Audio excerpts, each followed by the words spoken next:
दोस्तों, मेरा नाम राजू है और ये मेरी कहानी है। ये बात उन दिनों की है जब मैं मुंबई में एक स्टूडियो में काम करता था। मैं मुंबई का ही पला बड़ा हूँ और बचपन से मुंबई में ही रहा हूँ। कुछ दिनों पहले ही मैंने अपनी पुरानी जॉब छोड़कर एक स्टूडियो में काम करना शुरू किया है। स्टूडियो में पहले ही दिन की जब मैं आया तो मैंने अपने सारे स्टूडियो में काम करने वाले लोगों से मुलाकात की। उस दिन मैंने रानी को पहली बार देखा। वो दिखने में नॉर्मल ही लग रही थी, बाकी लड़कियों जैसी। लेकिन वो कहते हैं ना, जब हम किसी के प्यार में पड़ जाते हैं तो वो आदमी हमें बहुत खूबसूरत लगने लगता है। शायद ये एक तरफा प्यार ही था कि मैंने रानी को देखते ही उसके प्यार में पड़ गया। कुछ दिनों में हमारी जान पहचान भी हो गई। पता लगाने पर पता चला कि वो भी सिंगल ही थी, लेकिन वो पहले किसी के साथ रिलेशन में रह चुकी थी। मुझे लगा शायद वो मुझे भी पसंद करने लगेगी। उसे फेसबुक पे रील्स बनाना बहुत पसंद था। जब उसे पता चला कि मैं भी रील्स बनाता हूँ तो हम दोनों के बीच बहुत ज़्यादा दोस्ती हो गई। वो मुझसे रील्स बनाने के टिप्स के बारे में पूछती थी। मैं रानी को अक्सर पूछता था कि वो रिलेशनशिप में क्यों नहीं आ जाती। रानी कहती थी कि उसे कोई अच्छा लड़का नहीं मिल रहा है। मुझे समझ नहीं आ रहा था कि वो किस तरह का लड़का ढूंढ रही है। उसकी बताई हुई सारी खूबियां हैं मुझमें। पता नहीं क्यों वो मेरे पे ध्यान नहीं देती थी। शायद मेरे नॉर्मल लुक की वजह से। मुझे लगा मुझे उससे दोस्ती बनाए रखनी चाहिए। शायद एक दिन वो मेरे प्यार को समझ जाए और अपने प्यार का इजहार कर दे। धीरे धीरे हम दोनों के बीच गहराई बढ़ने लगी। हम दोनों अब ज़्यादा खुल के बातें करने लगे थे। हम साथ में लंच करते थे। उसे गाना गाना बहुत पसंद था। लंच टाइम में हम दोनों साथ गाना गाते थे। वो मुझे दूसरे लड़कों के बारे में बताती थी जो उसे अच्छे लगते थे।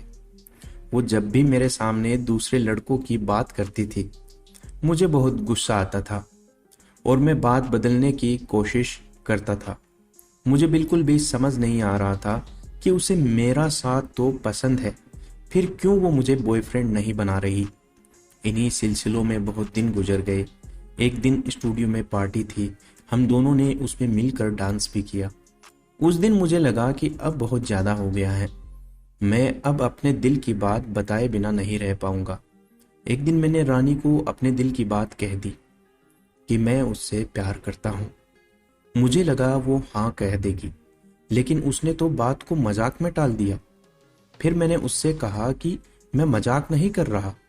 मैंने गंभीरता से उसे ये बात कही तो उसने कहा कि देखो, तुम बस मेरे दोस्त हो और दोस्त बन के रहो। मुझे समझ नहीं आया कि कोई लड़की इतनी बेदर्द दिल की कैसे हो सकती है। वो मेरे सामने दूसरे लड़कों के साथ रिलेशन में आने की बात करती है, लेकिन फिर भी मुझे पसंद नहीं करती। इस बात से मेरा दिल टूट गया। अब मैंने उससे बात करना बंद कर दिया। मुझे उसे देखने पर गुस्सा आने लगता था। मैं जानता था मैं गलत हूँ। वो लड़की है, उसकी मर्जी है, वो किसे पसंद करे और किसे नहीं। लेकिन मेरा दिल टूटा था। मैं कुछ नहीं कर सकता था। मैं चाह के भी अपने गुस्से को रोक नहीं पाता था। अब मेरा मन काम में बिल्कुल भी नहीं लगता था। मुझे अब स्टूडियो आना भी पसंद नहीं था। मैं जब भी स्टूडियो जाता था रानी का चेहरा देखता और मैं अपने दिल को रोने से नहीं रोक पाता था। फिर कुछ दिनों के बाद मैंने स्टूडियो छोड़ने का फैसला कर लिया। मेरे सीनियर्स नहीं चाहते थे कि मैं स्टूडियो छोड़ूं, लेकिन मैं अपने दिल को नहीं समझा पा रहा था। जब रानी को ये बात पता चली तो उसे भी बहुत बुरा लगा, लेकिन वो मेरे से बात करने नहीं आई। मुझे लगा शायद वो पत्थर दिल है, उसे क्या फर्क पड़ता है मैं रहूं या चला जाऊं।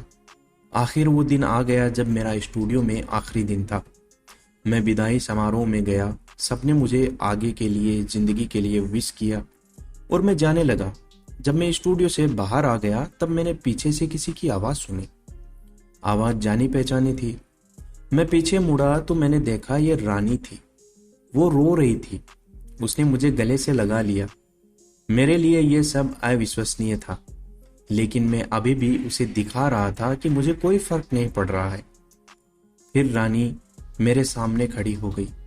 उसने मुझे बताया कि उसका पहले भी 3 बार दिल टूट चुका है और इसलिए अब वो किसी से दिल नहीं लगाती है और उसकी शादी भी होने वाली थी।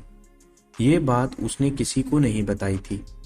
जिस दिन मैंने उसे अपने दिल की बात कही थी, उससे कुछ दिन पहले ही उसकी शादी तय हो गई थी और वो जानती थी कि अगर हम दोस्त रहे तो मैं हमेशा उसकी यादों में रहूंगा।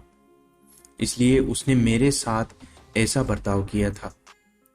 यह सब बताते हुए वो रोती रही। आखिरकार मुझे भी समझ आ गया कि शायद वो सही थी और वो जो कह रही थी सही कह रही थी, अपने लिए भी और मेरे लिए भी। फिर मैंने भी सारी बातें भुला दी और हंसते हुए उसे अलविदा कह दिया।